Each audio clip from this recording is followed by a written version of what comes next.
dia ditahan kotanya. Jadi tersangka AM status tahanan kota kan tadi? Kota.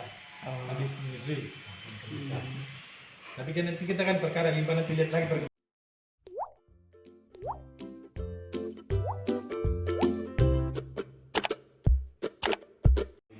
Ya. Jadi terkait dengan hal itu, selama ini kan nggak ada penahanan, diklaim untuk penahanan nanti. Ya Pak. Dilakukan penahanan. Intinya dilakukan penahanan ya. Ya. Pasal apa yang Pasal 170. Di pengeroyokan ya Pak? Ya, gitu. Itu ada berapa tersangkanya? Ada 5 ya? 5 kan? Sudah 5 tersangka ya Pak? 5 tersangka. Di mana di? Penahanannya dilakukan di mana Pak? Di mana itu? Kan tadi itu ada di Majene ya, ada itu. Oh, bisa jadi. Dulu tuh. Oh begitu ya Yang Pak? di rutan sini enggak ada ini. Apa? Belum bisa, masih rusak kan? Iya. Ya. Jadi akan dititip di rutan Majene ya Pak? Saya lihat dulu bahwa dia ditahan kotanya.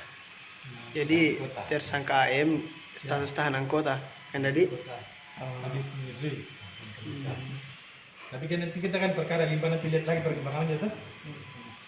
Dia tahanan kota dia. Ada yang menjamin tadi. Siapa yang menjaminkan kan? Diambil dulu lalu Nana. Kak, dilakukan penahanan kota. Tetap ditahan. Ada penahanan. Dari penangguhan penahanan, tapi tahanan kota. Oh. Jadi itu. Jadi dia boleh keluar dari kota. Alasannya kenapa? Alasannya dia habis melahirkan di kemanusiaan kan, masih menyusui bayinya itu aja. Terus ada yang jamin. Suaminya. Nggak bisa pengacara.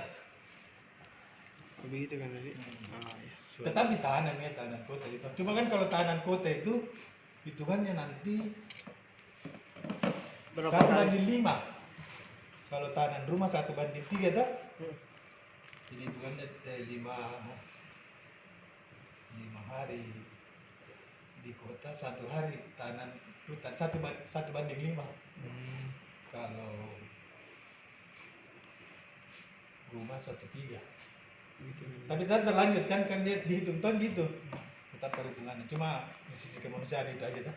Setelah pelimpahan ini berapa hari target ya dilimpahkan ke Pelimpahan ke pengadilan lalu secepatnya. Iya. Secepatnya kita limpahkan persidangan nanti, proses persidangan perkembangannya bagaimana tuh sampai putus. Oke. Dan masih ada pembelaan nanti. Iya. Itu tadi coba aja dia masih ada apa permohonan. Iya. Nah, itu